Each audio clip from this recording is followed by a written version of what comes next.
Hello, it's MJ Simpson here, and incredibly, we've made it to a second edition of MJ Simpson's Movie Crap, the YouTube show where I dig out a lot of the film and TV ephemera that I've accumulated over the decades and show it to you and talk to you about it. This time, rather than looking at one particular film, I'm going to have a sort of grab bag of stuff that's all in a box that my son Thomas found in the library. I mean, we call it the library. It's more a junk room, really. When we moved in, I had dreams of bookshelves everywhere and a nice big red leather armchair. Yeah, it's not going to happen. This isn't the junk room. This is just a room full of junk, and this is my office. But Thomas found a box. He found this box and said, "Dad, it's full of cool toys." And indeed it is, and I'm going to show some to you now. Starting with this handsome chap. Now, you'll have spotted instantly that this is a Wampa Ice creature. It's an original 1980 Empire Strikes Back figure. I'm sure it's not particularly rare or valuable.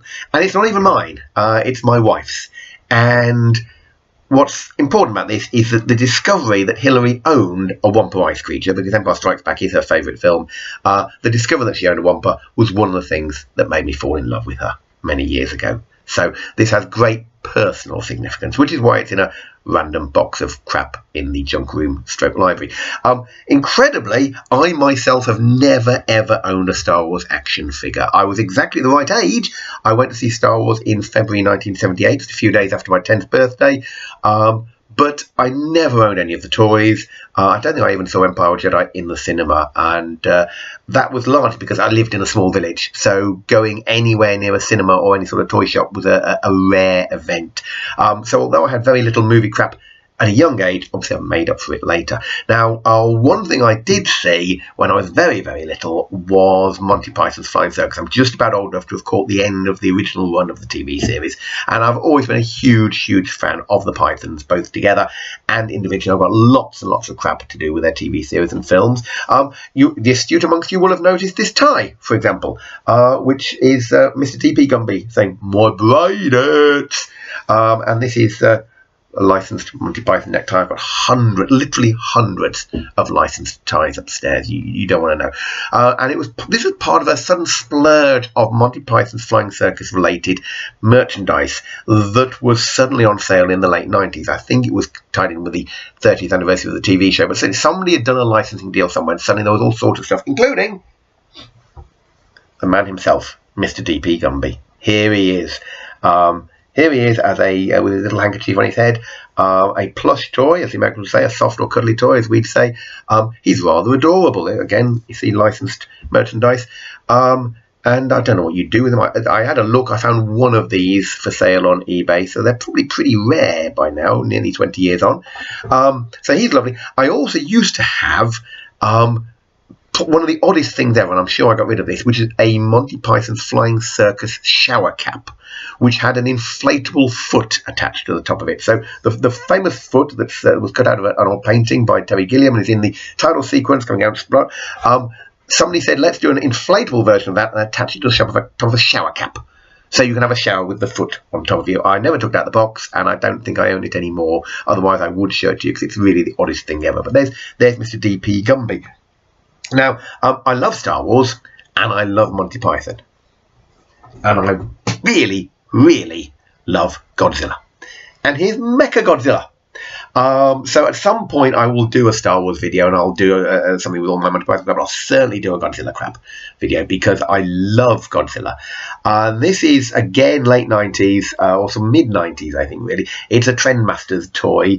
But it was distributed in the UK by a UK toy company. Well, it wasn't a sort of an American toy that had been imported. It was somebody had got the rights to sell the Trendmasters toys in the UK, and I can't imagine they sold very many of them, because most people in the 90s in Britain had very little concept of what Godzilla was. You've got to bear in mind, none of the 1980s films have been released here. All the old ones from the 50s and 70s, a handful of them had very limited VHS releases. They'd never played on TV, so most people had never seen a Godzilla film, didn't even know what Godzilla was. And in the run-up to the Roland Emmerich Godzilla film, I discovered a lot of people outside of the sort of sci-fi film field, a lot of ordinary folk, had no idea who Godzilla was, and all they knew was the awful old cartoon series with Godzuki, and I found people who genuinely believed that the Roland Emmerich film was based on the cartoon series and would feature Godzuki, so that's just terrifying. But anyway, this is a rather lovely Mecha Godzilla. He's got a little red button, and when you press that, he used to do the roar, but the batteries have long since died, and he's rather good. I've got a couple of Godzillas knocking around, and then a very nice Ghidorah somewhere, so I'll dig those out for you at some point. Now, who do we think this fine fellow is in his shiny metal armour with additional bone bits? That's right, it is of course Tarzan, who is well known for wearing a shiny metal helmet. This is an action figure based on a series called Tarzan the Epic Adventures, around for one season in 1996. There was a... Just going to have some good tea.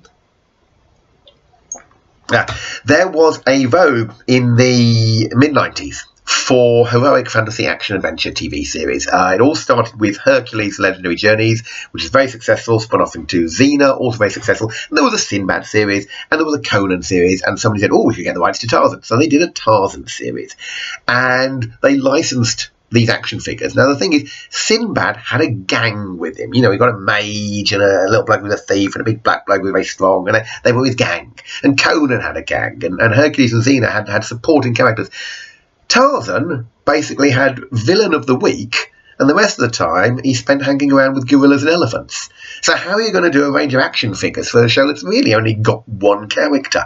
And they said, well, what we'll do, we'll just do him in lots of different outfits. So this is white metal armour Tarzan.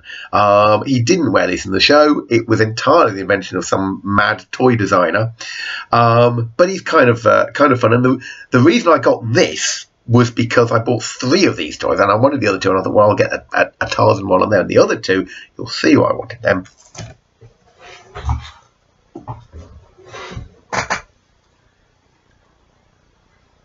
How about that?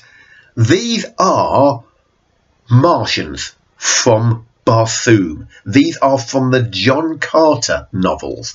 And when I saw that they were doing a Green Martian and a Red Martian, I'm a huge fan of Edgar Rice Burroughs books. I love the Tarzan novels, and I love the John Carter books. And for decades, people have been talking about doing some film adaptation of A Princess of Mars versus the John Carters. It was one of those mythical things. Of course, eventually, a few years ago, Disney did that awful turkey that just got called John Carter, and nobody went to see. And these predate that by quite some years. So this again is mid to late 90s.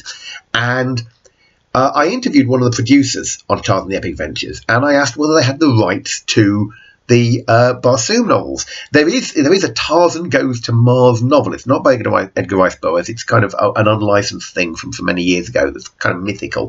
Because everybody would love some sort of a collaboration between the two. What happened was the TV series did not have the rights to John Carter, but they had the toy rights. So when they licensed the toy rights to a toy company, that included the John Carter novels, and being stuck for characters in Tarzan the Epic Adventure, they said, well, we could do the Martians. So you've got this very nice fellow here with his 6 arms, and the red Martian here has a floating detachable head, nice and accurate. These are really rather good, and what I particularly like about them is they are almost unique in being action figures based on a literary property rather than a film or TV show. And it must have really confused people, because they were in bowl packs marketed as Tarzan the Epic Adventures Green Martian. And I can imagine some little kid enjoying that show and his mum seeing the toy and saying, I've bought you Tarzan's friend Mr. Grasshopper. And the kid would have been, what the hell? But I think they're absolutely great. They're 2 of my favourites. I'll tell you one quick John Carter anecdote. It's worth recording somewhere. I haven't seen the film. I've got it on DVD somewhere. I'll watch it one day. Before it came out, Disney knew they had a turkey on their hands, and they did everything they could to try and promote it. And it was in my local Odeon. Amongst the trailers, they showed, rather bizarrely, a little 5-minute interview with the director of John Carter, talking about why you should go and see it at your local Odeon in a desperate attempt to drum up some business. And he'd obviously been communicating with the British company by email, so nobody had told him how to pronounce the word Odeon. And he sat there going, next time you go to an Odeon cinema, make sure that you go and see my film John Carter in your local Odeon. I'm really glad that the Odeon people have asked me to talk about it. It was marvellous. If it's anywhere on YouTube and you know where it is, please put a link in the comments, because I'd love to think, and it is howlingly funny that nobody corrected him. Certainly far more entertaining than the film, I understand. Very quickly, there's an Ultraman keyring. I'd completely forgotten I'd got this. I am, again, massive fan of Ultraman. I've got lots and lots of really great Ultraman crap that I can show you sometime. But this is just a little Ultraman keyring. I've completely forgotten about him. So thank you. And finally, staying in Japan, we have Terminator dollies. Yeah, I don't know what they're for either. So you've got Arnie with his little leather jacket. And these are to promote Terminator 2, obviously, and then you get the T-1000 with little sort of bullet things, and because he's made of soft metal, head can flow apart and then flow back together again with this rather ineffectual piece of Velcro. And I bought these at the dealer's fair years ago. I saw them and I thought they're just adorable. I've got to have them. Who knows what they're for, who they were aimed at, whether you could buy them or whether they were promotional items, I don't know. You always get the best and craziest merchandise from Japan, as everyone knows. So Terminator dollies, I think they're adorable. I'm going to put them over there with Mr. Gumby and the others. So that's it. The box is pretty much empty now. What's that? Some sort of oh, it's a Scooby-Doo mummy case. I didn't even know that was in there.